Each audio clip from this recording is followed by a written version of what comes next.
Attention, please. The show starts in 10, 9, 8, 7, 6, 5, 4, 3, 2, 1, go. Hey everybody, and welcome back to the Crypto Night Show, our second live stream today. Our first one focused on Pulsechain and Pulse of the Fallen anime series. This one will be focusing on Bitcoin, Michael Saylor's strategy, of course, formerly MicroStrategy, and of course Tom Lee and Bitmine Immersion, both the two big digital asset treasuries that are leading the way for Bitcoin and Ethereum to absolutely astronomical heights, and it is just the beginning. We've seen some of the opening shots here today in the markets for that move. So you are super early. It is exciting, guys. It is super exciting. I hope you enjoyed the alpha. I'm going to say one thing, of course, is if you haven't joined our strategy club, the link's in the video description, pinned to the top of X there. You can go through the Whoop store, join up the strategy club in Discord, go through the Whoop store, just over $1 a day to join up. Fantastic value, and you'll get all the intel, much more than I will be covering in my live streams. So get in there as well. So pretty awesome. We're obviously going to cover Pulsechain. Pulsechain is on a bit of a recovery mode at the moment, a bit of a lagged move on the bigger market as well. So recovery from ProveX launch, and of course a bit of a lag move after the majors have moved, like Bitcoin and Ethereum. It does seem to be showing some green candles right now. So we're going to go through all of that, including some of the big heavyweight premium tokens on Pulsechain, like a PGC, like a Peacock, and of course we'll go through many others as well. So I hope you guys enjoy the content today. Don't forget to hit the repost button on X, and of course if you're new to YouTube, don't forget to subscribe. And of course if you're out there and you're into a lot of this different macro stuff, get in, folks, because we'll be covering Bitcoin, Ethereum, Pulsechain, Solana, and of course X1. So look forward to all that. It's going to be pretty cool. EVM and SVM chains, it's all on. But if you want all the extra secret sauce about all the other things that are bullish for crypto, definitely jump in the strategy club. And of course we've got the QR code on the next page. So let's jump away to that. We got Sean in the house. Hey Sean, great to see you. Up only 369 our season. Absolutely, Sean. Super bullish. Great to see you in the chat again today. So if you haven't joined the Whoops, go through the Whoop store to join strategy. There's a QR code. You can just use your mobile phone to join up. You will go through the Whoop store, join up, and you will pop up in our private strategy club in Discord. There's over 1,000 members in Discord, so join up today to the strategy club. That's an exclusive club, and you get all the intel. Really well worth it, because we're at the beginning of something amazing. So you definitely want to get all the intel there. So what else can we say? Yeah, the strategy club is linked at the top of the X as well, whoop.com/strategy room. Jump to there today. And of course, when you land, you will land on this sort of landing page. That will be the landing page, and you can join up the strategy club there, right? So join up, hit the join button, and you will get in there. So go for gold, and we'll see you in the strategy club today. All right, also links in the video description on YouTube. All right, without further ado, let's move on into the content of the show. And of course, we've had some pretty awesome 24 hours, at least 12 hours with the old crypto market. You can see some of the crypto tickers ticking along there at the bottom of the screen, including not only Bitcoin and Ethereum, but many of the top tokens on Pulsechain, as well as some of the top projects like Emmett Farms as well, and True Farm there as well. So look at that popping up there. So big shout out to those teams, really adding value on the Pulsechain DeFi space. All right, so excuse me, we got the total market cap right now at 2.63 trillion. Remember, that's super small. If gold's around 40 trillion, we are seeing a little bit of weakness coming back into the gold silver, and so a bit of rotation happening too. Obviously, with the high oil prices, we do get software, and of course, crypto is a software. So we're getting that moving up, right? So that's really bullish as a general trend. But in fact, we've got some very specific leadership things going on with strategy and Bitmine Immersion leading the value, providing a price floor, and moving the prices higher. So it's going to be really, really fun to watch. You guys are just at the beginning. I cannot say that enough. it is early days. You've not missed the boat there, and it is exciting where we're going, right? So obviously nothing in this live stream is financial advice or anything like that. You do your own due diligence, but just my thoughts on the matter. So jump on there. Let's have a look at Bitcoin right now. We're just below 75,000. Amazing, right? We were, hit the psychological 70K. We wanted to break through 72K. We've done that in great fashion. And here we are up around just under 7,500 right now, 3% at the moment. We've got a little bit of a slight pullback in the last hour. Very, very slight indeed, 0.3%. Ethereum at the moment, 2,340, up 6.5%. Looking super strong, isn't it? Up 16% in this week, guys. We're looking really good there. XRP up 8.9%, up 13% for the week. $1.57. Number 5 is BNB up 0.7%, $680, up 5.7 for the week. Solana is up 3.6%. Interesting, lagging, isn't it? Lagging. We might see that move a bit later. It's $95, up 10.7% for the week. Tron is at number 8, down 0.4%, but still up 3.6% of the week at 29.6 cents. Figure Halleck there sitting $1.03, up 1%, down 1.4% for the week. And Dogecoin there up 4.2% and 11.7% for the week at number 10. So those are the big movers right now. All I'm going to say about that is that we're going to keep a lookout for Solana and Doge in particular, and XRP as well. And I'm sure BNB being centralized will do all right itself. But we're expecting the big payment rails potentially on XRP. Well, not potentially, it's definitely going to be on XRP with the banking. Solana is a bit of a question mark, although we are seeing RWA's tokenization really start to lift that. It's just the unreliability of the chain, and that's why Ethereum will be the preference, right? Even though Solana's SVM and it's got all the big transactions, it will be, Ethereum does have the second layers, and Solana there has had a few issues. So I think the markets, and most of all, is going to go for Ethereum, especially around stablecoins. And of course, then we've got Doge down there waiting for X money from Elon Musk, right, to kick in. There'll be a couple months probably before we start getting crypto on there. We're going to have it go public, and then within the month, and then a global as well within, I think, 2 months. And then we'll probably move from just fiat-based and through to cryptos. That's kind of what we're seeing. So keep a look out for Dogecoin there as well. Those are the top 10 things. But, of course, let's jump into Bitcoin and talk about what this is.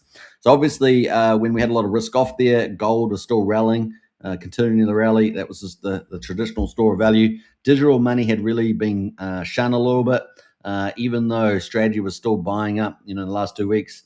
But we have seen a recovery of digital strategy as well as software, and the store of value play is pushing high here.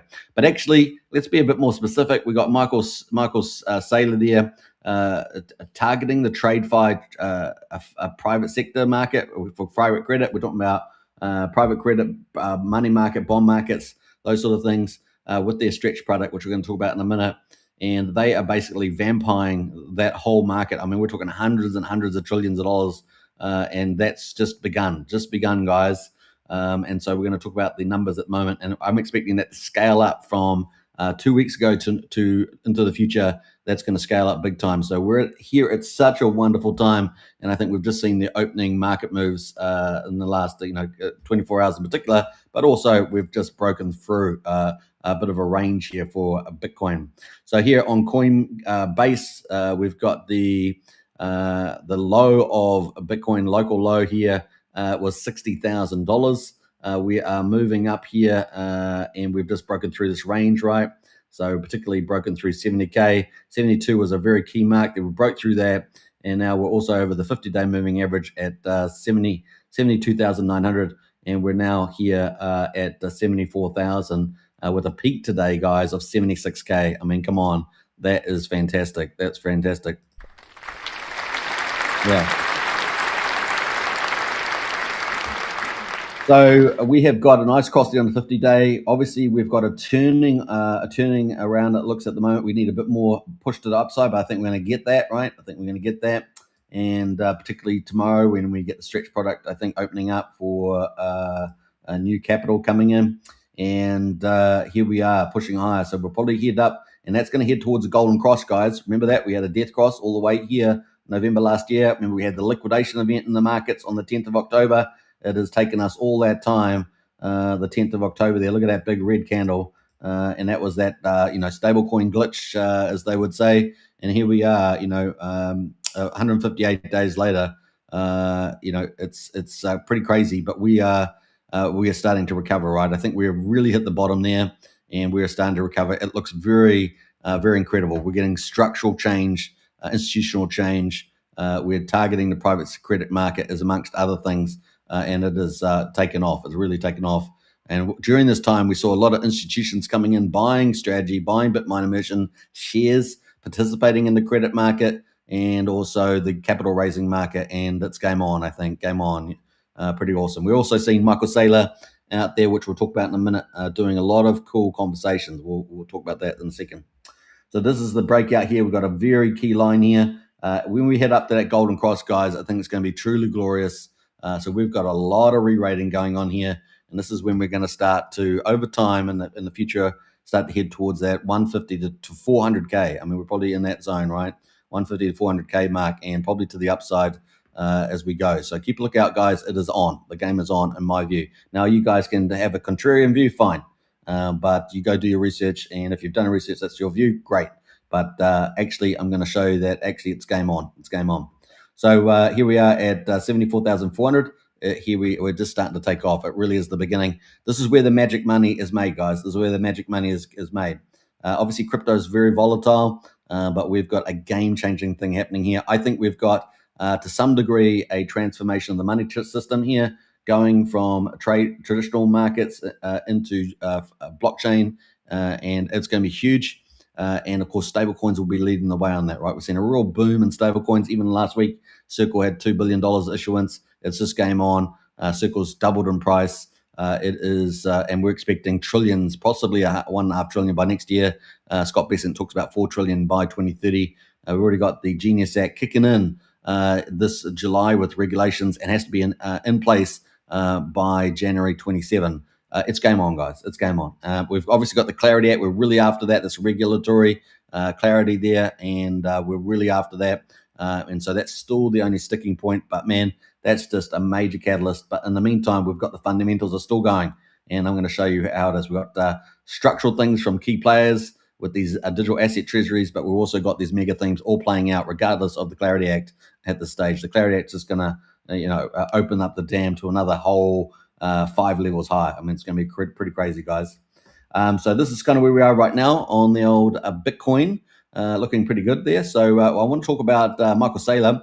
We'll keep it in context. I'm going to move this over here because we're going to talk about Bitmine later on. So we'll keep ETH for a conversation in a minute. But both of these two chains are the chosen ones. They're the chains, Bitcoin and ETH, with 90% of the volume. Think about that. 90% of the volume is where big players can come in and go out. Now, often you complain because you're out there possibly, speculating in small little pools, small little liquidity, where the big players they don't even care about that. Small little retail players, even if you think it's a great product and we've got great projects, they're still small. And so Bitcoin and Ethereum, they have 90% of the trading volume. That's the main game. Those are the main chains. That's where all the money's coming. And so you really have to have that as a basis, I think, of your portfolio, because it's magic carpet ride time now on those chains, right? It's going to be absolutely huge. So we've got Richard Hart on Pulsechain, but we've got Michael Saylor and Tom Lee on Bitcoin and Ethereum. Think of it like that. It's a good way of thinking about it. So let's break this down a little bit more. We're going to get into the big news that came out 15 hours ago. Michael Saylor there.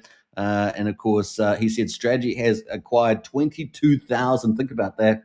22,337 Bitcoin for 1.57 billion at a price of $70.194. Now, he doesn't really care too much about the price. Obviously, cheaper is better, but he's already said he's going to keep buying year after year after year, decade after decade, at least for a good 20 years, all the Bitcoin up. And of course, Bitcoin's going to get scarce. We just went past the 20 millionth Bitcoin mined. There's only 1 million left to mine. We've got a halving, I think, coming up in, 2 years, I think, something like that. We've got Bitcoin miners at the moment only mining about 450 blocks a day. And of course, MicroStrategy's buying 7, 8, 10 times that. Maybe probably much more in the future. So the miner yield is not even going to impact the market, right? It's not even going to impact. We've got one player buying all of that and 10 times more, right? And 20 times more probably in the future. So pretty huge there. Just divide 22, divide by 7, and then, divide that by the 450 per day. I mean, it gives you an idea. So we've got strategy has acquired 22,337 Bitcoin, 1.57 billion at $70,200 per Bitcoin. As of the 15th of March, we hodl, that is strategy, hodls 761,068 Bitcoin. So they are about to eclipse the ETF. So the ETF is about 10,000 Bitcoin ahead of them, and they're about to eclipse. I think was it the IBIT one? Yeah, it's so close, guys. These are the two big players, and the ETFs are going to be left in the dust. By the way, at least that ETF is going to be left in the dust by strategy here. So we hodl 761,000 BTC acquired for 57.6 billion, and that is an average rate of $75,700, pretty much. And of course, we're just underneath that right now, right? So 75, let's just round it at 76. We're at 74,500. So we're only about $2,000 below that. And that means that they've got unrealized losses, right? But it's kind of meaningless. They were way worse off when we got down to 60K, right? So we're back up another 14, 15K. So unrealized losses just get wiped off. As long as you never realize them, you're in the money, right? And so that's the play. So it's pretty awesome, so this is the big update there. Let's jump into a bit more deep dive. That's the overview. This was huge news, and the market absolutely loved it, right? The market absolutely loved it, it was pretty exciting. So let's go to the strategy there. We're going to have a look at their document. Just trying to go to the form there. Yeah, we'll go to the form, and this is their what they call a 8K form for their weekly disclosure that they have to submit, and comes out at 8 a.m. I think, 8 p.m. Yeah, 8 p.m. in the market. I think when it's open, 8 a.m. 8 a.m. I think it's 8 a.m. there. I think the market opens at 9:30 a.m. I think it is Eastern. So it comes out before the market about an hour and a half. So you got pre-market trading, you got the market opening hours, which is about 6.5 hours, and then you have after market trading, right? So you got 3 times of trading there at the moment. And of course, recently we talked about Kraken and X shares, right? So they're trying to get ubiquitous past Kraken, but Kraken is a key player, and of course Kraken is a key player not only with Nasdaq, but those things seem to be tied into Tom Lee and Bitmine immersion. There's a lot of big plays been happening here, folks. It is ginormous, and it is a game changer. So that's why it's very important there. So let's look at what they actually raised. So with the stretch stocks, this is the preferred stock, non-normal common stock here. Typically, they were raising a lot of their money, 3 weeks ago, they were raising most of their money with their MSTR stock, right? So common stock, and they were selling shares above the MNAV, and because the MNAV was about 1.2, and they've been selling shares above that, and then buying Bitcoin with it, right? So it's modestly, accretive, let's say. I think even most possibly dilutive at some stages. But what we're seeing now is this new. Not new, it was been around since the end of last year, I think about September or something like that. But stretch product there has just started ramping up the last 2 weeks, and it has been an absolute game changer, and it is targeting the private credit markets. So money market, bond market, private credit. So those typically offer yield, between maybe 2 and 7%.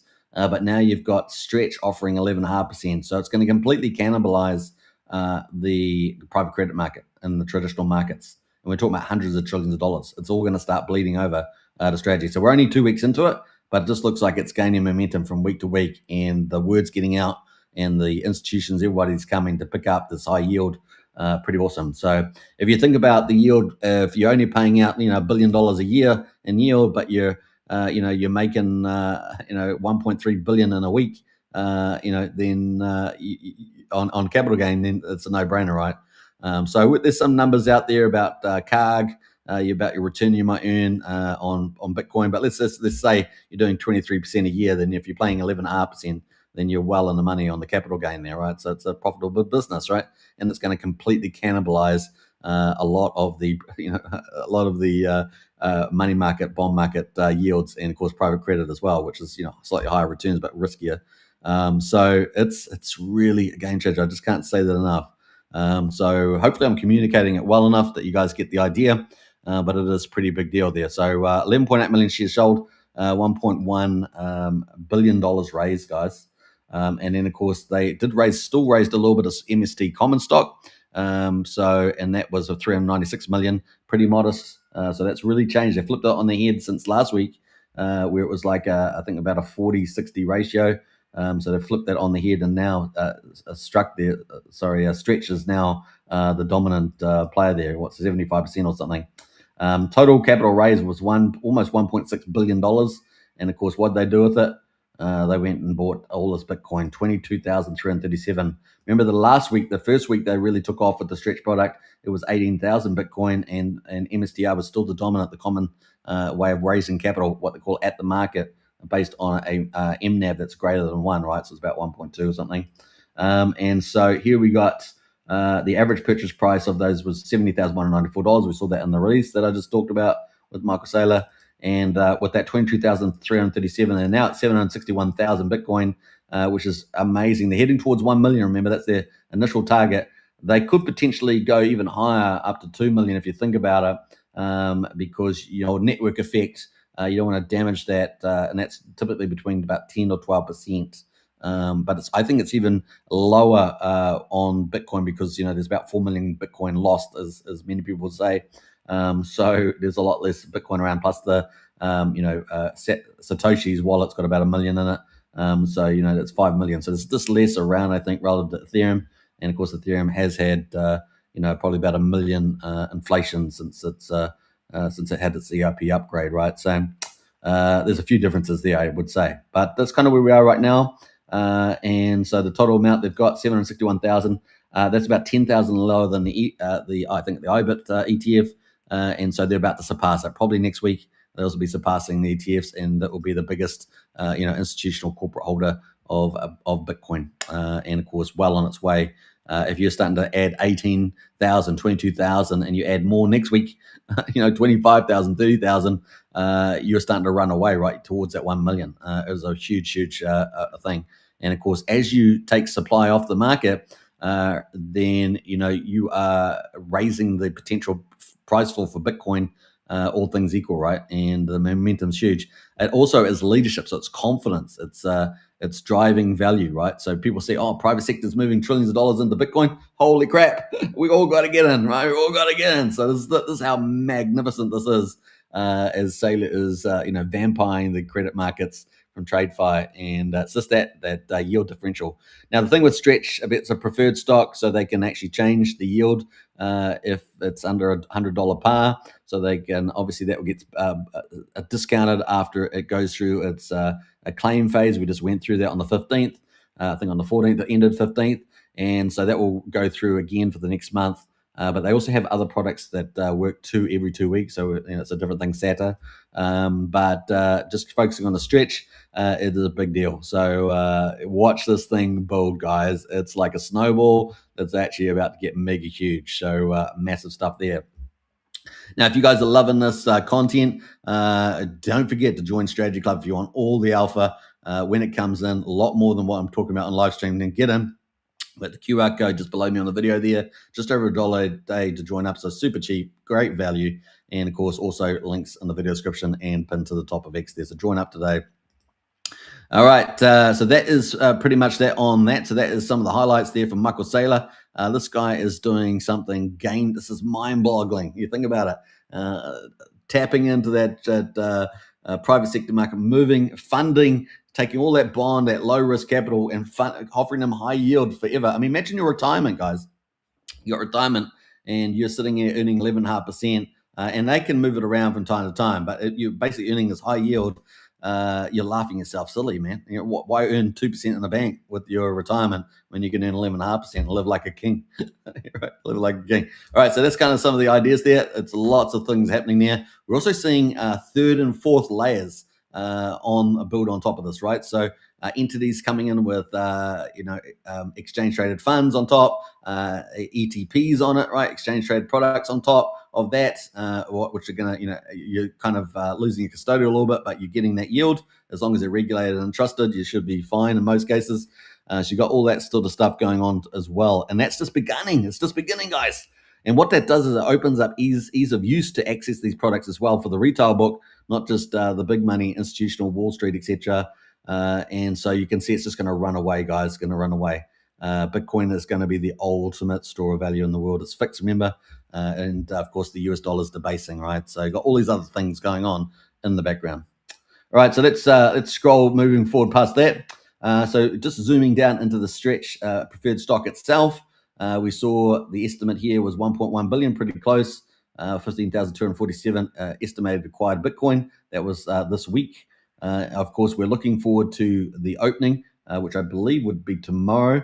So we'll keep a lookout for that for the new update. But this week we had all these purchases. So it started off on Monday last week on the 9th of March at 173 million. This was how much at the market was captured through being above $100. And then we've obviously got 242 million, 252 million, and then 402 million on the 12th. And then, of course, the Friday there was closed off, right? So for the end of the month call. And, of course, people get paid out, I think, 2 weeks later is the payout at the end of the month. So that's cool. 1.1 billion. Amazing stuff, right? Amazing stuff. And what we've got now is the price of Stretch is at $99.82. So what we need to do is see that go to $100 or more, and therefore it will start raising money at the market, right? So that's why we're not seeing anything quite today. But the price is moving higher. So I can't remember exactly where it went to after the last declared date snapshot of holders, but I think it was about 99.36 or something like that. I can't remember the exact number, but it's heading back towards $100. Once it gets over the $100, that's when it starts basically issuing new shares, and people then raise capital buying those new shares, and that brings the Stretch price back to $100. That $100 fluctuation is the key part there. So keep a lookout for that. We're going to be looking for that to raise a big capital, and we're expecting even bigger amounts coming in, guys, to flood into that. It could be pretty glorious. So keep a look out for that. All right, so that is coming up. Probably tomorrow we might have some of that action. Very cool. Now let's look at the treasury analysis and just see where Bitmine strategy is at the moment. So we've got strategy at 761,000 Bitcoin, which is pretty awesome. We've got the MNAV at the moment at 1.18. So I said 1.2, so 1.18 at the moment. And the market cap at $50.9 billion. Not bad. What else are we going to say about that? Return for the week, 6%. For the month, 10%. So we're obviously still down on longer horizons, but that's going to disappear pretty quickly, I think. The second biggest treasury on Bitcoin is Mara there, and of course we've got 21 Capital and then Metaplanet.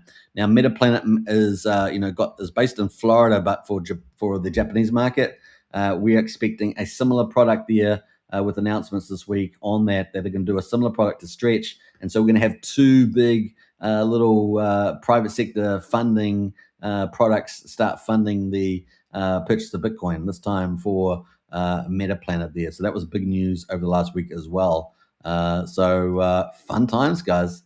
Fun times indeed. This is historic, truly historic, truly magnificent, huge. It is a game changer. Keep watching week after week. We are expecting it to go up and up, and do not be surprised if we start getting billion-dollar days in the ATM capital raise in the market here. Like I said to you last week, was an astounding. On Thursday we had 402 million, and that was an estimated Bitcoin purchase of 5,700. Imagine a billion. Now, obviously, it's subject to the price of Bitcoin. Bitcoin keeps going up, it will purchase less, but that is a magnificent ATM at the market. Issuance of Stretch, and of course capital raising.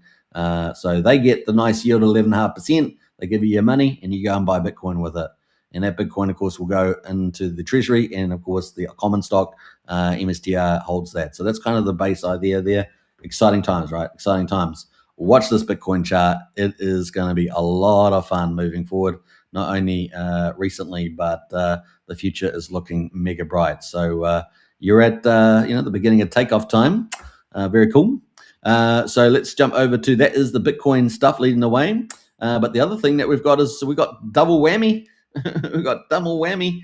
We've not only got Bitcoin, but we've got the Ethereum. So Bitcoin is the store of value, vampiring the private sector market, bond markets and all that. Well, Ethereum is vampiring the general finance market, right? Even more broader with the stable coins and with DeFi. And of course, all the TradeFi banks coming over, tokenization, AI revenue, creator revenue, it's all coming to Ethereum. And of course, that's also in the future going to include some quant protection and also the privacy side of things that Vitalik stuff. There's lots of cool things coming in place for that. So at the moment, of course, we saw Ethereum there also moving strongly, which is relatively underperformed compared to Bitcoin, right? So it really kind of missed out on the rise here, and now, but it is set up now for the rise. So might have missed it, last year or so when Bitcoin was doing particularly well, but here we are about to do some awesome stuff. So we've got 4,900, but I think we're going to really break away from that 5K mark this time. This time it's game on, and we're going to show you why. So we came all the way down here. We got down to a low of 1742, not too far from Tom DeMark, who's advisory for Bitmine Immersion, and Tom Lee. He's a famous timing market guru, and he's pretty much been on the money. We popped down around the $1,800 mark again, but we were trapped in this range. We also had a death cross here on the daily back on the 24th of November, about a week after Bitcoin. But we're starting to get a curl up now. We got a big break above that 50 moving average at 2,218. We got the 200-day moving average up at 2,833. That's a nice target to hold, isn't it? Nice target. And it's game on. It really is the beginning of something special here. So not only did we have a big announcement from Strategy and their big 22,000 Bitcoin purchase at an increasing weekly rate, and the forward book looking fantastic, we've also got a Bitmine Immersion doing some pretty awesome stuff. So they announced also at 8 o'clock before the opening of the market, they announced their Bitmine numbers. Now, if you'd been in Strategy Club, of course, you would have got all this stuff as it came out. I posted it within about 10, 15 minutes of when it was published. So you would have got that straight off the bat. So well worth getting in Strategy Club. Plus, I posted a lot of more other stuff supporting the insights around it. So you definitely want to get in Strategy Club. Like I say, QR code there sitting in front. Just use your phone or use the links in the video description or pin to X to join up. So we got Bitmine provided its latest holdings update for March the 16th, 2026. $11.5 billion in total crypto. So that's going up, obviously, with Ethereum. As Ethereum goes up, it all goes up. Plus Moonshots. Moonshots is a little misleading. So Moonshots there, Apple, I think, has a Moonshots, I think it was, or Google, or something like that. This is a little misleading. This is it's actually a new financial system, or at least a Berkshire Hathaway type of a business that's being built here. It is very, very clever, so it's just the beginning. So we got an increase to 4.6 million ETH. Can you believe it? So they purchased a ton of ETH, about 61,000 ETH last week, 61,000 ETH this week. That's both a jump up from about 55,000, 50,000 ETH from the previous 2 weeks. And so they have been a key entity in holding up this price range here, right? And actually, their purchase have played a significant role over the weeks to hold this price up, giving us really good institutional structure support there. And it's pretty amazing, right? Pretty amazing. They also obviously got their old legacy. Bitmine used to be a Bitcoin miner, still got 196 Bitcoin there. Some of the key takeaways here is that they had a 200 million stake in Mr. Beast. That money was essentially used for Mr. Beast to buy an app called Leap, which they got for a discount in the market, and they're going to be using that for monetizing Generation Z and Generation Alpha, as well as probably part of the millennial generation. So huge target market there. Of course, Mr. Beast reaches about 1 billion people and about 500 million every month. So, and that's just probably going to grow. And of course, he's expanding into the financial markets, which I think is going to be the most valuable thing to him because money is so more valuable there compared to consumables and other things that he's been doing, like entertainment, content, etc. He's also going to be doing creative markets and everything else. So Mr. Beast is going to be a giant corporate entity, currently worth about $5 billion. That's nothing. He's going to be worth $1 trillion plus once they open this up to IPO and all sorts of stuff. And of course, Bitmine has early access to that as well. But it's bigger than that because Tom Lee at Bitmine is integrating a whole ton of major players on the back of Mr. Beast. And this is how big this thing is. It's going to be absolutely massive. Not only is Tom Lee going to be a bridge between TradeFi, traditional markets, Wall Street, NASDAQ, etc., and the blockchain and Ethereum, he's not only going to be a bridge and help take these companies over to do, tokenization, stablecoins, etc., and staking, obviously yield. But he's obviously reaching out across the social content. He's basically taking mass adoption and bringing it to those two markets, the TradeFi which is coming over to over to Ethereum and Ethereum itself. So he's matching those two together. The audience, which is the holy grail, right? Everyone's trying to do that. The Kryptonite Show plays its role in doing that on Pulsechain, and that's kind of the play. Now, this is where the expanding of this ecosystem is happening, this takeover. 83 million stake in ALGO there holdings. That's a NASDAQ company, and it's called Orbs. And, of course, that is doing digital identity as well as AI. And, of course, that's all going to be matched in and integrated with Mr. Beast as well. So keep a lookout for these offerings that are coming up this year. They'll be out this year. So keep a lookout for that. Total cash on hand, a staggering 1.2 billion, just like last week, and yet they've raised all this capital for ALGO in the meantime, and they've bought more ETH. So more capital being raised, right? More capital being raised in addition. So Tom Lee there, absolutely crushing it. And of course, we also see a lot of relationships coming in. Kathy Woods from ARK, and of course ALGO as well. It is a game changer there. Mr. Beast, all integrating. It's going to be beautiful. It's going to be beautiful. Massive, way bigger than Ethereum, way bigger. There's a bigger vision. So we had Bitmine measured and staked 3.3 million. Now, they haven't really increased their staking. Have you seen that since the 17th of February? It's pretty much been the same because they have Maven coming out, right? Made in America. And that is Make in America Validated Network. That is coming out in 2026. Now, I do believe it may be out before the end of March, right? So they did say first quarter. They do have different commentaries on that, but I still think it's a good chance it may be out before the end of March. And probably the reason why we haven't seen any increase in staking here. We know that the staking queue itself is about 3.5 million, I think, at the moment. No one really wants to unstake because they see what's happening, right? All the big players are coming into staking. Why would you leave? Why would you leave? It's like it is game on. We also saw the ETH Foundation staking a bit too, as well as selling some ETH to Bitmine Immersion, which we'll talk about. But they've got their Maven network staking, which is going to try and get high yield. And so we're going to see that probably this 1.2 million, that could be used to buy 550,000 more ETH, like a big purchase. He has said that they got enough money to buy a big purchase. The alternative was to do something like buy SBET, the second biggest ETH treasury. But of course, SBET is doing quite a lot in the DeFi space as well. They're actually doing some really good stuff in the DeFi space. So I don't know whether that one's actually going to play out.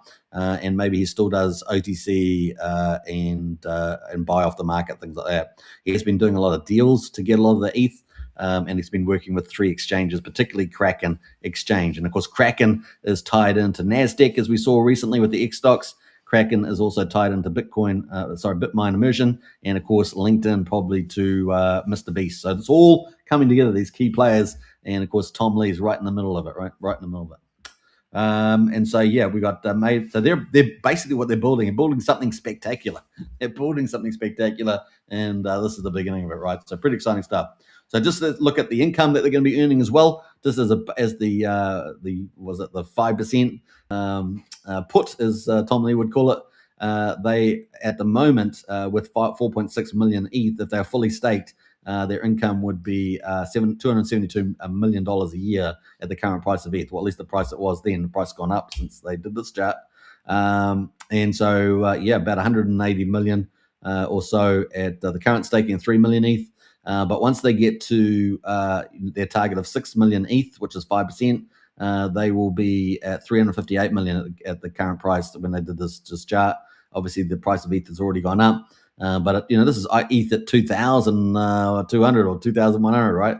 It's 358 million. So imagine ETH at $20,000 or $10,000, and you're up, at 1.5 billion in income at $10,000. You see what I mean? And this is an absolute juggernaut. So just a cash cow, and they're using that cash, at least 5% of it, to pull all these other key players to take over the financial system in many ways, right? They're taking TradeFi over the blockchain. They're doing the tokenization, and they're doing probably getting the stable coins and other stuff. They're doing the staking. They're helping people come over the stake, showing them how it's all done, giving them a great yield, managing it, taking some fees. There's lots of things happening here, getting mass adoption with Mr. Beast, integrating Mr. It's just an absolutely beautiful thing. Supply and demand thing is crazy. So this is pretty cool. Tom Lee is all in, right? He's all in. So Tom Lee says, since the start of the Iran war, crypto prices have outperformed, and Ethereum has outperformed the S&P 500 by about 2,450 basis points. This is a meaningful outperformance in a mere 2 weeks. In our view, higher oil is triggering concerns of slower growth for the global economy, and when investors worry about growth, they buy growth stocks, including the Mag 7, so that's a Magnificent 7, thinking like Tesla and NVIDIA, things like that. Software, of course, and crypto. And crypto is kind of a software, so that's where all links in. As the chart below shows, crypto moves in tandem with software stocks, and that's some of the key stuff there. So we've got Bitcoin on the rise there. We've got Ethereum on the rise there over the Iran oil issue. And then we've got, obviously, crypto being correlated with software there, and it's moving up as well. So those are some of the arguments there. So that's pretty cool. In the past week, also, Bitmine has made 2 strategic moves, and this is where it's really key to keep look up on this. That's why it's such a good idea to be in Strategy Club. So just remember that as well. What else there? So yeah, we got first, Bitmine increases its investment in existing moonshots, ALGO, and of course by an additional 80 million. Remember, they got to 1.2 billion in cash. I mean, it's crazy. Orbs acquire a 50 million equity stake in OpenAI and a 25 million equity stake in Mr. Beast Industries. Think about that. So Orbs doing digital ID and AI. So you've got, not only have you got the crypto play, you got the Mr. Beast play. Now you've got AI and you've got digital ID. I mean, we don't like digital ID that much, of course, because it's against freedom ultimately. It's great for signing up things, but actually, this is part of the control. But Orbs is going to be at the frontier of it. So you're getting all this in one play. So you're getting everything: crypto play, Mr. Beast play. You're getting AI play. You're getting digital ID play, all in one place. And now you're adding in OpenAI. So you're adding in OpenAI, and of course they are the only corporate one here with an access to OpenAI. So now you're getting that, and look how good this is going to be. So Orbs is now the only publicly listed equity in the world to give investors direct exposure to OpenAI.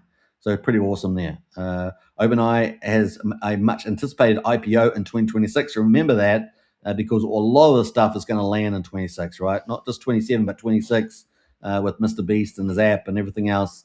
It's going to be crazy. And of course, Bitmine Merchant app is coming out. What services will be offered, all this stuff is going to start hitting. And you can see, I think the premium above the MNAV is going to get pretty sick as this adds additional value at a large number, I think, over time.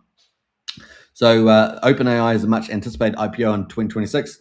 Investors can now get direct exposure via Orbs. So if you think Mr. Beast is going to go to $1 trillion plus on their open, if you think that OpenAI is going to go to $1 trillion plus on their open, you can suddenly see the value add of having a share of that in Bitmine Immersion. And that's also part of the integrated solution. So it's a pretty game changer there. So OpenAI is much anticipated IPO in 2026. Investors can now get direct exposure via Orbs. Moreover, we see a lot of synergy between WorldChain, a proof of human, and leading AI platform OpenAI. And of course, they've got a stake in both of those now, right? And the world's great content creator, Mr. Beast. And this is the first time they kind of tagged these in together. And so now you can see the vision coming together here, well above the staking glory that they're going to have at 5% and all the income they're going to earn, potentially into the billions once ETH gets up to 10 to 20K.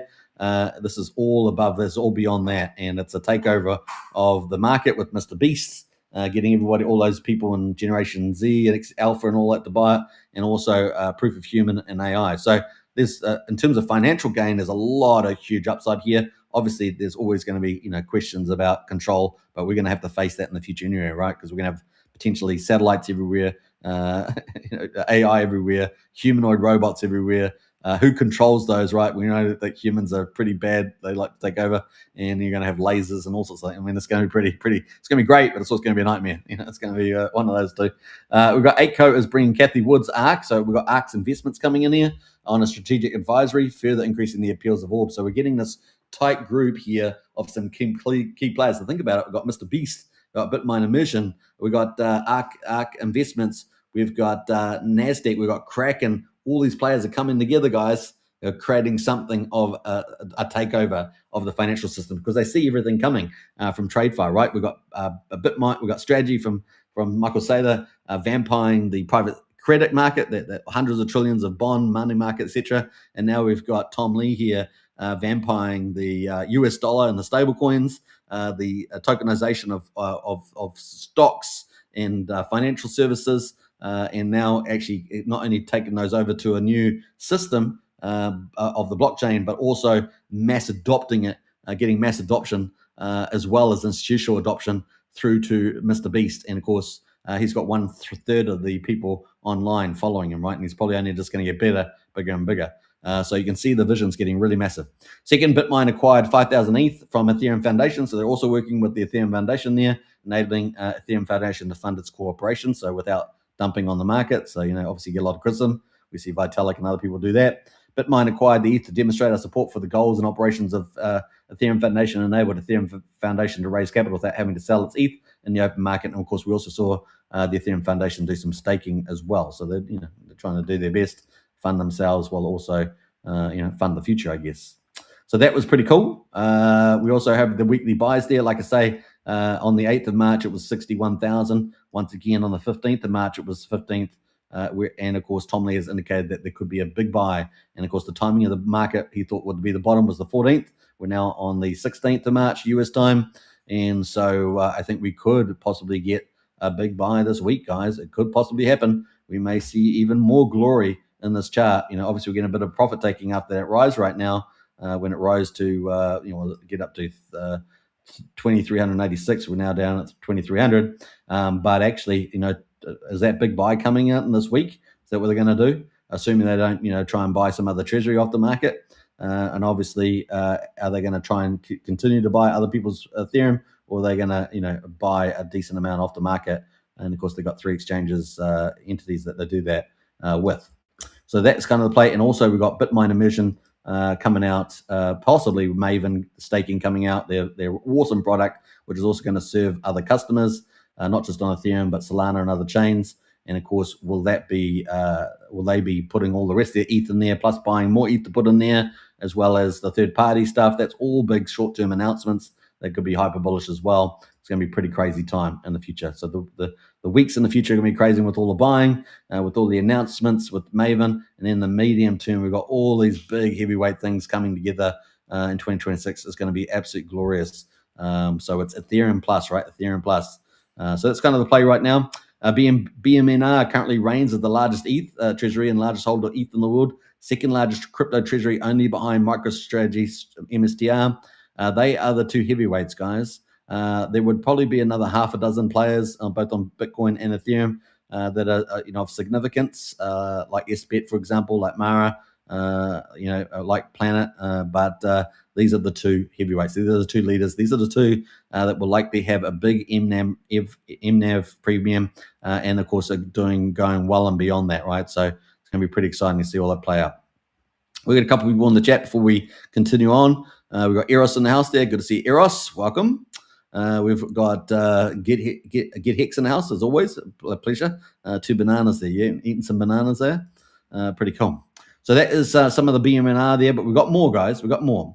So BMR started the day at 0.97 MNAV. This is kind of a short-term thing. We talked about all the big stuff, and finished at 1.03. 1.03 said MNAV there. Now in premium. So let's see. I mean, the premium could get up to 2. And that means the premium means that you're getting a lot more value than just buying ETH by itself, right? So if it gets up to 2, you're 2 times more ETH effectively.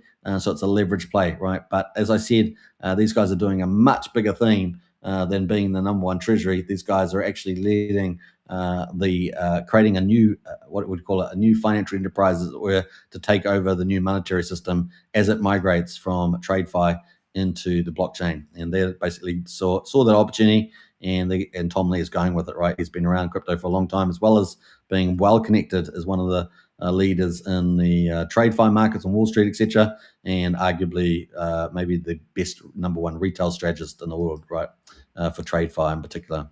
But he has that crossover ability, right, and you're seeing it in action. Pretty amazing. All right, so that is ETH right now, so keep a look at that. We could have an exciting week or 2 ahead of us. And of course, breakup volumes here looking exciting. So obviously 2,500 is a nice next target. And then of course this 2,800, in my view, is the next one there, 2,800. So keep a look out for that. And maybe we'll get the big buy this week. And they've got a lot of money to buy 550,000 ETH or something if they choose to do it that way. Now, they might just choose to do 250,000 or something like that. It could be something smaller. We'll see how exactly Tom Lee plays that out. He's got a number of bows, a number of tricks to do that. All right, so that is it at the moment. And of course, that as ETH goes up, their price goes, like their value goes up. Instead of 11 billion, 11.5 billion, they goes up to 15, 20, and they've got unrealized losses as well. But it's all going to get wiped away once ETH starts rising through the ranks there. Man, it's exciting. It's exciting. All right, so that is the big coverage there. These guys are game changers, guys, for the whole of crypto. Remember, 90% of volume is going through Bitcoin and Ethereum. You can now see that we've got a structural change happening. We've got a historical change in the financial markets happening from TradeFi to blockchain. The game is on, it's exciting. The only kind of wild card at the moment is that Clarity Act. We're hoping that it gets done, obviously under the Republicans there. Hopefully by April would be wonderful. We'll see. Obviously the midterms coming up and so on. So we're going to keep tracking that. It was supposed to be done last year, if you remember, August, and then earlier this year, about February, I think it was. It failed both times. It's getting held up between the battle of the banks because the banks are getting vampired, right? With the yield, and they see it. They're scared. They're scared, and they should be. We've got companies like Kraken that are almost banks, right? It's interesting times. We are seeing some smart players like MasterCard and that do a lot of partnerships with the centralized exchanges and other players because they get it. They get it. They go, oh well, we better participate and protect and grow our business rather than be cannibalized over time. So that's an interesting thing happening right now. All right, so Pulsechain often moves late, right? Often moves late after the majors have moved, if it does move, and it's moved late today. But it's also doing a bit of a recovery after the Prevex launch. Obviously, launching another token just adds another place for capital to go. And if you got a certain amount of capital, that's where we are right now. But Pulsechain, it did recover. So we got there. We're back over 4 zeros, 109. We haven't left it behind yet, but we've attacked it many times. It's up 8% right now. Still super cheap. Still cheap though, but not as cheap as 5 zeros, 7,800, which is what the low has been so far, but certainly super cheap still. Pulsex at the moment is 5 zeros, 8,200, starting to move up a little bit. Still super cheap as well. With anytime it's got 5 zeros, it's got to be exceptionally cheap, and so on. So where do you value the market? Well, I think we've come off the bottom. I think the bottom is pretty much it. Now we can always go low if there is particularly negative news, but given the big picture items I've just talked about with Bitcoin and Ethereum, you can see actually things are looking pretty good, aren't they? Looking pretty good, and Pulsechain will get dragged, and of course we can get a lot of chess moves from top DeFi on Pulsechain as well as Richard Hart himself, right? We got our own Tom Lee, we got our own Michael Saylor, and of course he's got a big fat bag of ETH and a big fat bag of Bitcoin probably too. Now obviously the sacrifice stuff is separate from his own, but he was by all counts a early OG Bitcoin miner, and presumably given his nature he's probably still holding most of it, if not more, right? So that is the play. So we got at the moment, we got Pulsex at 5 zeros 82, up 7%. Buy and Burns sitting at 8.69%. Ink Token at the moment at 49 cents, up 4.8%. And then we've got Hex at the moment back at 0.2 of a penny, and it is up 9.9 and a third percent there. EHEX I think lifted a little bit there. EHEX a little sluggish, 0.0067, but actually has done pretty well in the ratio over the last couple of weeks, right? So not bad. GetX says, thanks, Superman. Very informative. I appreciate that. Thanks for the feedback. So that is Pulsechain. Now we're just going through the markets. We're not looking at anything else. We did that earlier today. But let's zoom in now on Pulsechain's main fee coin, which is Pulse. We talked about Bitcoin. We're talking about Ethereum. So we're going to talk about Pulse now. And we can see the hourly chart here looking very positive. We had a nice big bit of volume coming in there. So some market makers following in the big news around Bitcoin, no doubt. This is the hourly chart, so only a couple of hours ago, so Bitcoin was moving it before that, though. But nice little move there, a bit late in the day, but often Pulsechain lags the majors, and here we are up there, and some big capital came in for sure. We got 245K there as well. Now, we just recently saw, I think in the last hour or so, we saw another $250,000 come over the bridge. I'm not sure whether it's a trader or whether it might be a Richard Hart, who knows, but that came out, and so yeah, we'll see what happens with that. But we're now at 4 zeros 109. We peaked out on that candle to 4 zeros 11.25, and we're up 8%. So looking quite good there on the hourly. But let's have a look at the trader's view, which is the 4 hour, and we can see the RSI is at 60. We are well over the 21 moving average for the 4 hours, but we have had a lot of volatility up and through that 21 moving average. but still not bad there. Let's look at the daily. We've got plenty of room in the 4 hour to keep going up, of course. The daily here, I think we got some resistance at 1200. I think we've kind of seen that at 1130 quite a few times, but probably 1200 is the mark there. You can see that over here on the horizontal. Got plenty of room on the RSI to move higher, 54. We are above the 21 day moving average, but we need a close, of course, over that. We didn't close yesterday over there. So we've still got a bit of work to do, right? Still got a bit of work to do, but still looking positive on the back of ETH and Bitcoin. So if the market's moving higher, we're getting recovery. You can reasonably expect Pulsechain to probably battle to the upside. So more probable than not that we'll keep trying to battle to break out of there. But 1200 is the mark that we're looking forward to leave it behind, right? To leave it behind.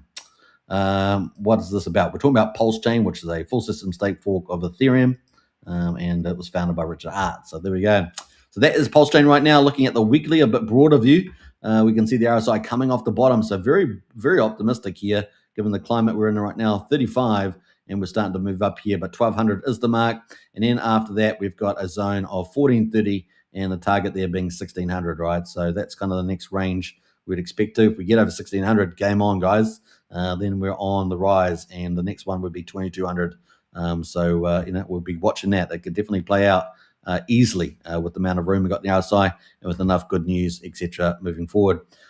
Richard Hart's launched ProveX, which we're going to talk about in a minute, and he's got a number of chess moves he can make with that too, right? So that's what we're heading. So that is the Pulsechain chart for Pulsechain with a rat pulse.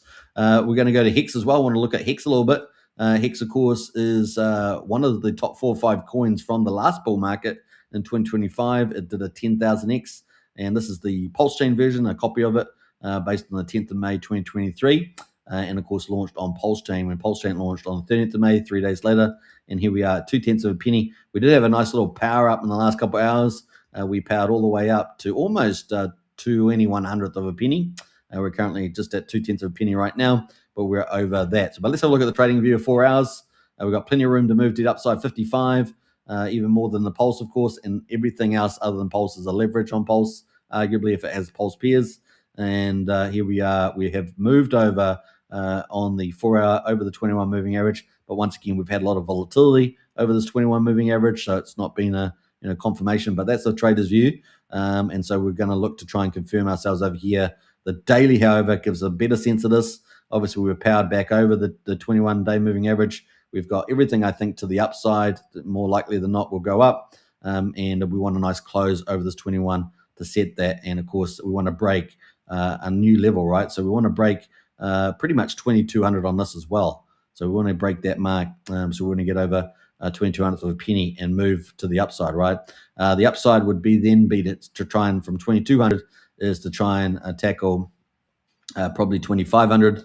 And then I would say just go straight to 3,000, right? That's or 0.3 of a penny. That's where we want to go there with the Hex. But Hex has the smallest liquidity. So if we go to Hex, Hex has the smallest liquidity, so it's the easiest one to move up and down. It does have large players in it. And of course, we've seen a lot of Hex stakes due, and of course, a lot of Hex stakes that haven't been claimed come out. These are in seemingly third-party hands.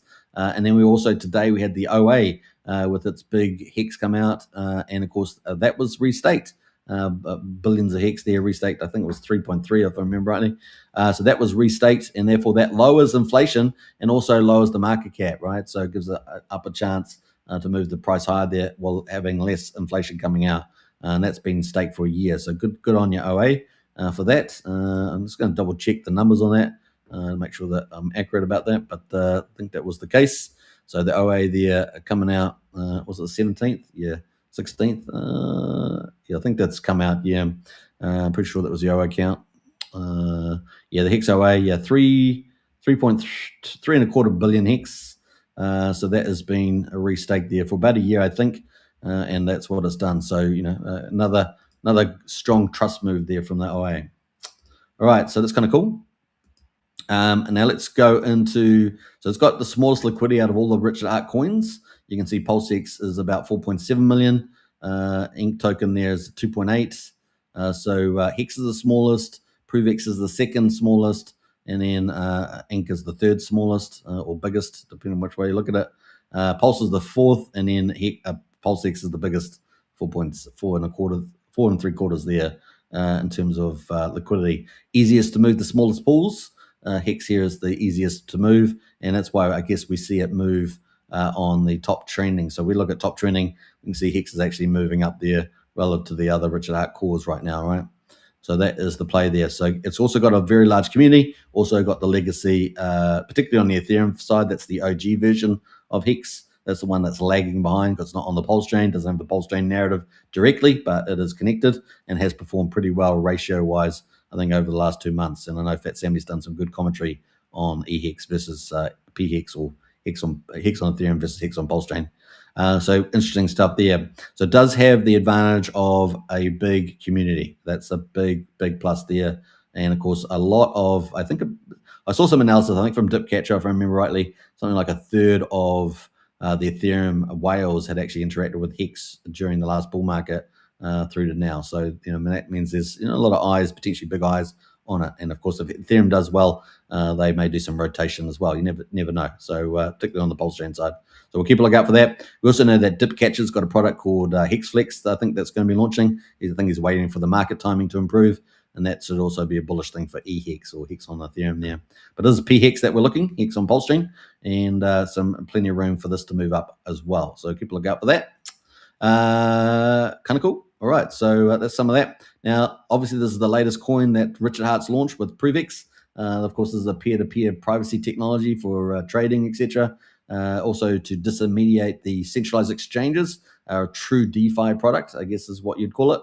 And this is launched with a big sacrifice, and about 10% of the liquidity was used to issue stable coins and wrapped ETH on the Pulsechain. So most of the capital was raised on Ethereum. It's launched on Pulsechain, so it was a nice little move. And this is the first opening move. Is just let it go live, and then see what the sacrifice people will do with it. A couple of people like Bucket Mentors, who facilitated the largest public sacrifice, obviously got a lot of free coins.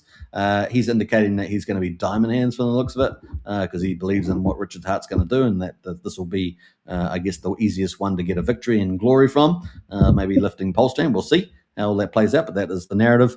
And of course, we've got, if you exclude the multiplier, then we've got a rate of, I think, about 0001. So that the market cap's still below that price, but that's not so relevant if you've got the best multiplier price. I believe that's around 3,200 to 35.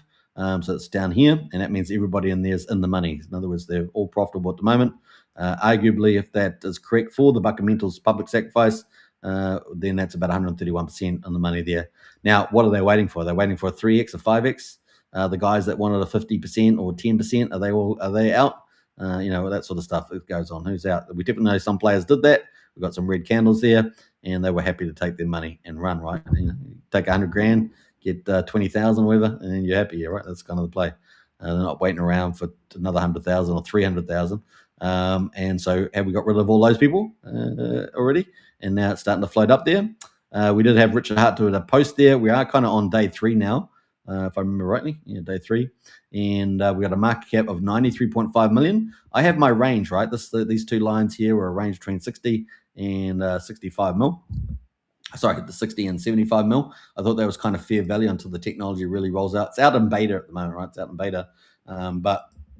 I think that's still got a lot of work to do. But that doesn't mean the market's not going to price at a premium, because market's going to maybe price forward, typically prices future things, right? Also, there's a bit of FOMO. It's brand new as well. And so far, the market's holding on. So we're at 93.5 mil. And we've got a bit of a room to move here to get back to even the base price, excluding multiplier. That's another 37%. And so that would be a pretty bullish thing. People might find that pretty bullish if it moves over that. We got pretty close to it on the opening, but still slightly shy. How close was that? Pretty close, about 10% off. We'll see. But in multipliers, it makes it a lot more cheaper, and they're still in the money from what I can see at the moment. There's a lot of people that are either break even or marginal, but definitely we're on the move up here right now. Nice little shape here going on too. Pretty cool. Now, we had a decision. Remember I said that when we were doing the live stream, I think yesterday or the day before, and that was the decision that it was going to go up or break down. It was more likely to go up if we didn't get as many sellers as people saw, and people started believing in the technology and the view of Richard, and that seems to be the case. The more comments I see out there, the more common that is. Alternatively, it would have broken down as well. So let me go to the market cap actually, because it's not quite right with the lines. Here's my lines with the market cap. Yeah, so 60 to 75, and it has tapped that. Like, did go into it, and it did tap it again at the top of 75, but it's gone up back to 93. And of course, we held a pretty nice mark here for a while, up at 100 mil. So we'll see how that goes. I still think that it's worth less than that, and if I was going to say real value relative to Hex and PulseX, that was kind of the logic there. But people are pricing in the future. They're pricing in the future. It does look like that. Certainly not dumping as much. And we had a big market maker come in here as well, some big volume, and that pushed the price up. So a big market maker come in, and that can change things as well. You just don't know whether those market makers are going to come in that early, but that's definitely what happened right now, right? What else there? We've got Eros in the chat there. Hey, good to see you, Eros. All right, so that is the PROVEX there, and so far looking stronger than not at the moment. You can see in the chart.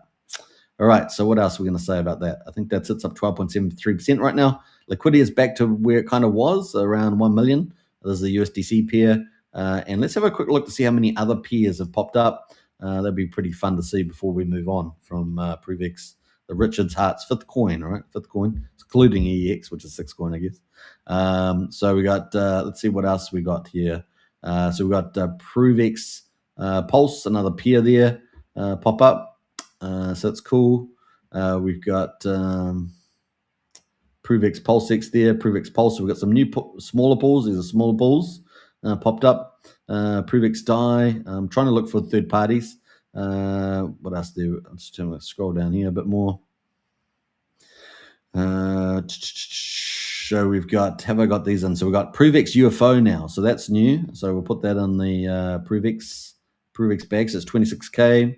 We already had Doubt Token and PTC, if you remember. We also got Dump Tires Gold. They're new, but they're very small, $1,000. We've got Zero Knowledge Printer. This is from Kairos. This is a new one where you buy ZKP and you stake it and you earn PROVEX from Reflections, 5% Reflections there, I believe is the token for that. So that is what people were talking about yesterday. That's from Kairos from Emmett Farms. And then we've got a teddy bear there from James Maria. It's not much in there though. So really the key ones are Doubt Token. These are third party, UFO, PTC. They're quick into it. We know Peacock has also got a big pool, but it's not showing up here at the moment. On this one, we've got a small pool there, but not a big one. So that is kind of the play. If I go to the watch lists here, and we're going to go to PROVEX, and I'm pretty sure I got the Peacock one in here. Where's Peacock? No, it's not here. There is a Peacock one. It's not showing up for some reason. So that is the PROVEX. Moving to some of the top tokens right now that have been performing pretty well. Well, PTC has. It's had a big LP pool right through the big incentive referral program that's been going pretty well. And what do we say about that? So they've been doing well with that, with the PTC, with the referral program. They've obviously got a big community, got some big influencers. Prairie Banana, B Roots, and others support it. So it's got all that in play. And they're really keen on doing marketing promotions. So they should definitely hit up the Kryptonite Show, because that's what we do on the Pulsechain. We do the best service for that. We're 001639. That is at the moment, so 001639. Let's just look at the pulse ratio though. This is the daily candles for PTC. Definitely it's the first DAO on the Pulsechain, and of course it's essentially set as one of the premium projects on Pulsechain. It did have a big retrace after having a massive run up, but it's certainly looking good here where it is right now, and potential for the upside. But the RSI is a bit hot, and so we'll see whether it manages to dip into oversold a bit more time. The weekly at the moment is just starting to head up to overbought, but still not quite there. So it's probably got a little bit of room to move higher. Here's the pulse ratio, right? That's the pulse ratio there. Looking at US dollar, and we've got the RSI not fully heated yet at the weekly on the daily. So it's got a little bit, it got more room to move potentially. See if it can get to the 1800 again. Maybe that's the top of it. The 4 hour there suggesting it's got a bit of room to move. But once again, it's going to face a little resistance there. But with the referral program, all their marketing stuff, Prairie Banana doing a great job. We'll see where that goes. But certainly one of the better projects on Pulsechain overall. Obviously, it has its pros and cons. Peacock, you can stake and lock your tokens and get in the yield, right? So it's got reflection token with that as well. And they were pretty quick to tie themselves into ProveX too. Peacock obviously is the official token for Liberty Swap, and Liberty Swap there, of course, is bringing, man, they're building out quite the truly premier DeFi system on Pulsechain, and it is not just Pulsechain, it's multi-chain, right? So talking about was a BNB chain, base chain, Polygon. They've got extensions into many other chains like Solana, SVM chains. Really opening things up there in the frontier of privacy, intent-based trading, aggregation, bridging. What else they've got coming up? They've got the wallet coming up. I mean, OMG, these guys are going to be huge. The airdrop, ZKX, and of course, they've got Liberty Lend and many other hooks can be hooked in, DeFi hooks, DeFi protocols hooked in to Liberty Swap 2.0.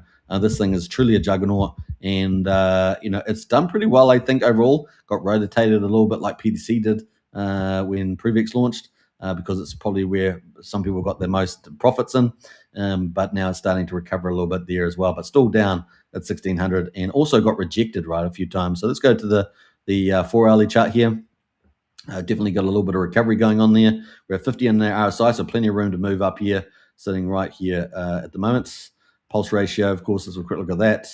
Getting a bit of a rebound there too on the 4 hour, just a little bit. So still a lot of upside there for me. And of course, daily there, just pushing over the 50-day moving average. 21 is up at 1700 on the pulse ratio. And so that's also down on the RSI about 45. A nice little area that's bounced from here. So looking pretty good, I think, in the 4 hour there, suggesting it's got plenty of room to move for recovery as well. We've got a negative cross here, but I think that will be overdone with.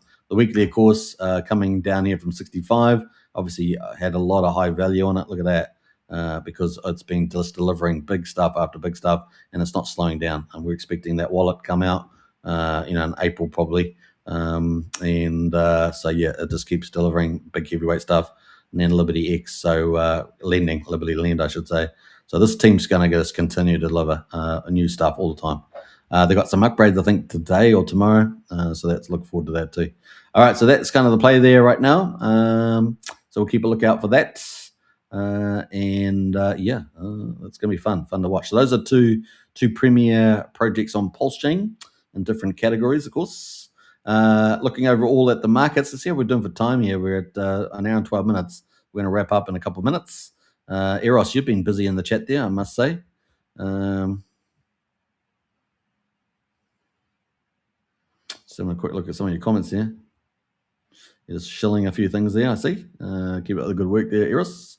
What else there? We've got, overall at the moment, we've got predominance from OG WebChef up at 39%.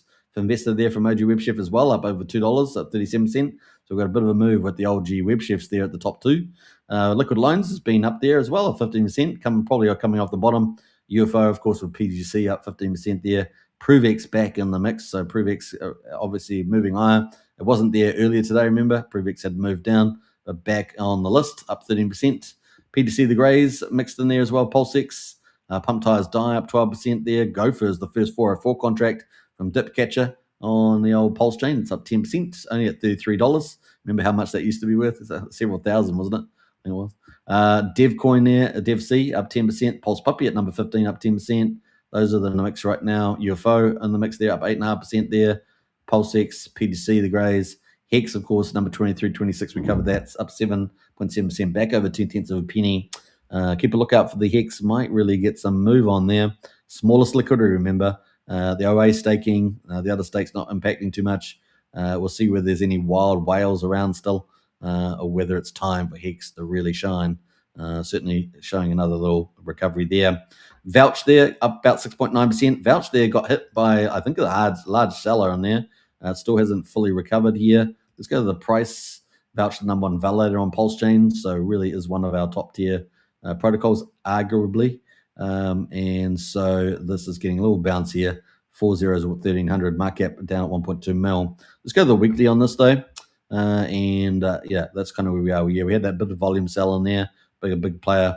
And the question is how, if someone's exiting Vouch, do they have to sell validators down? I don't know whether they were the explanation for the 800 values that we saw lose or whatever that was. So I'm not linking those, but it's possible, right? Possible. We have seen it before with the last vouch sort of devaluing. So we'll see. Keep a lookout for that. Great product, I think, overall, though. What else we got going? So they're all up about 6%. We're going to scroll down here. Let's see who's not doing too well. So who's not doing too well right now? True Farm. No, it's not doing badly. I mean, it's 77 cents, down 6%. True Farm is pretty much a fork of Emmet Farm. True Farm's doing a great job with the DeFi expansion. I'm really excited about their 2x miner. People are getting 2x in their Pulse miners. They've been coming up the last couple of weeks, I think, those 2 weeks. And the yields keep getting delivered, right? So they keep delivering on True Farms and good coverage in the Monster thread too. So they're doing pretty well there. And they're looking to expand their DeFi suite. All that yield comes back into the miners, I believe, and the system miners also start taking over the protocol. So pretty awesome so far. I think they've been delivering on that concept and doing more stuff to build that out. So keep a lookout for this. Could be our big kind of I guess managed fund buyer kind of thing. That's kind of the approach there, and they kind of leading the space on that. So it's great to have that that DeFi edition innovation coming to Pulsechain. So keep a lookout for that. How long has it been around for? 1 month and 18 days. So what's that, about 50 days? 50 days. So 50 days to rule the world, and True Farm is their first farm there. Let's quickly look at the website just to finish off the show. And this is truefarms.io. So check it out. It's got yield. So you just click on farms and you will see the yields here. It's got 76 cents at the moment. Let's see what the supply, 1,146,000 tokens. Emission rate is 1,000 today. And this is part of the secret sauce, is having a modest emission rate. And of course, they have single-sided staking for EDI as well as like Emmet does. And it's 234%. So it's pretty high. Weekly is 2.4% capital capture or yield capture at 30% a day. So nice little income in there as well. And then they have obviously pools with different combinations. They have really nice yields as well. So you got two really nice offerings there with Emmet Farm and True Farms. Both well worth checking out if you're after that high DeFi APR, right? And of course, they've got a broader DeFi ecosystem with True DeFi, the 2x miners, and of course now True Farms. And I believe they're working on something new as well. So look out for that. And you can find all the details around Emmet and True Farm in the Pulsechain Monster thread, the hottest weekly news over the last week, which is a publication, of course, of the Crypto Night Show. And we've got awesome MVS out there, the editor-in-chief and promotional lead for the Crypto Night Show, doing a great job. So big shout out to him out there. Sean says up only 369 our season. Absolutely. All right, so we're up to about an hour and 18 minutes. I think we've done a pretty good coverage of both Bitcoin, Ethereum, and Pulsechain. You guys can see it's looking pretty exciting, isn't it? Pretty exciting indeed. Take off time, guys. Take off time and don't miss the train, right? Don't miss the train. Now, there is part of the crypto market out there that thinks, we're going down to 50K Bitcoin. But I think, as I've shown you, I think that's extremely unlikely scenario. I think the scenario now is heavily weighted in the biggest run over the next 9 months to 18 months that we have seen. Now, it doesn't mean that we don't have challenges. We do. Obviously, we've got the Iranian war on, but I think that's pretty much dispelled. I think they'll take control of the oil part there. We do see ships getting through in the last day or so. So that sort of seems to be taking care of itself. And we also see, still got challenges around the Clarity Act. Obviously, we've got the midterms later in November. But so far, I think the polls are looking kind of favorable. Trump gives world security, gets rid of nuclear threat. I mean, ultimately, that's the biggest win there in the Iran thing. And, of course, gives prosperity, right, and gives safety, right? So in America, the murder rate's going down, the crime rate's going down because Trump's cleaning up all the obvious problems that the Democrats created, right? So they're going to have a safer environment. You're going to have a more prosperous environment, a safer world. We all get to benefit from that to some degree. And, of course, you're also going to have him dealing with the big issues over there around the trade deficit, which he's been doing over the last year, the federal deficit, which he's been dealing with as well, and, of course, the public debt. You'll see some moves on there. Now, in addition to that, of course, when people are more prosperous, they're going to be getting tax refunds for no tax on tips. things like that. And so we're expecting big refund checks coming out. That's more demand for crypto, more demand for commodities, and of course, in a low inflation environment, it's going to be exciting times, guys. It is really, really cool. So I hope you guys enjoyed the show. If you haven't joined the Strategy Club, I do encourage you to join up there. Just over $1 a day. You can see the QR code below there, below my video, and of course, you can find the video links in the video description and pinned to the top of X. Don't forget, also subscribe on YouTube. We're streaming on 3 YouTube channels: the Pulsechain X channel, the Superman Crypto channel, and the Kryptonite Show channel. So subscribe to there if you're watching over there. And of course, if you're on X, don't forget to smash the follow. We're heading towards 1,500 members, rebuilding back from our last channel that got unfairly taken down. But this is, social media and left-wing crazy nut jobs. So we're fighting against madness, right? Fighting against madness. Bring us the light. The powers of Grayscale. That's the way. All right. I hope you guys enjoyed the show. And a big shout out to all the people in the Pulsechain community. I know you guys, doing what you can to really create great stuff there. And it was a fun show with Hog today with the Pulse of the Fallen. We covered the top anime series on Pulsechain, doing an amazing job there. And of course, can't wait for season 2 as well. So I hope you guys enjoyed the show. Take care. I'll see you guys in Discord and Telegram. All the links are there to join up, and see you in Strategy Club as well. Take care and bye for now.